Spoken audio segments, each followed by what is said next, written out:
આજે આપણે બનાવશું કાચી કેરી અને ટામેટાની ચટણી, જે ખાવામાં ખૂબ જ ટેસ્ટી લાગે છે. તેને તમે પરોઠા, પૂરી, નાચોસ કોઈની બી સાથે સર્વ કરી શકો છો. તો ચાલો આપણે તેની શરૂઆત કરીએ. તો તેના માટે મેં એક કાચી કેરી લીધી છે. તેને આપણે 4 ભાગમાં કટ કરી લઈશું. હવે આપણે તેના પછી 2 ટામેટાં લીધા છે.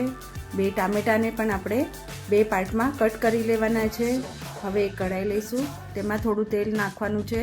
તેલ નાખીને આપણે કાચી કેરી જે સમારી હતી અને ટામેટાં જે 2 પાર્ટમાં સમાર્યા હતા તે મૂકશું.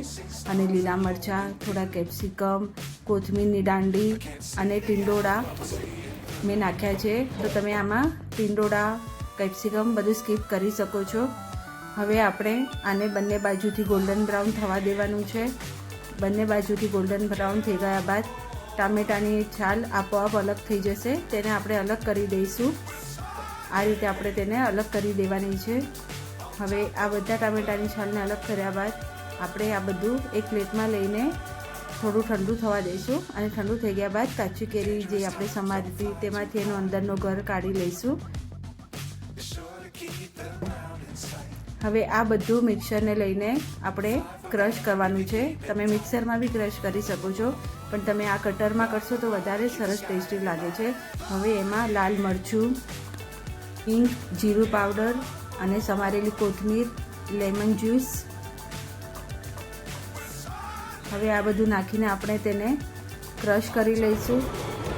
મિક્સરમાં થોડું જૂનું થઈ જાય છે તો તેનો સ્વાદ થોડો અલગ આવે છે.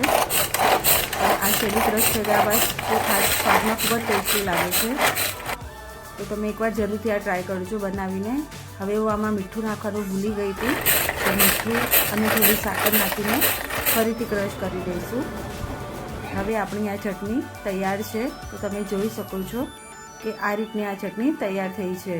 હવે આને મેં નાચોસ સાથે સર્વ કર્યું છે. તમે પરોઠા, પૂરી, રોટલી કોઈની બી સાથે સર્વ કરી શકો છો. તો કેવી લાગી તમને મારી આ રેસીપી? મારો વિડીયો ગમ્યો હોય તો મારા વિડીયોને લાઇક, શેર, સબસ્ક્રાઈબ કરવાનું ના ભૂલતા. ફરી મળશું નવી રેસીપી.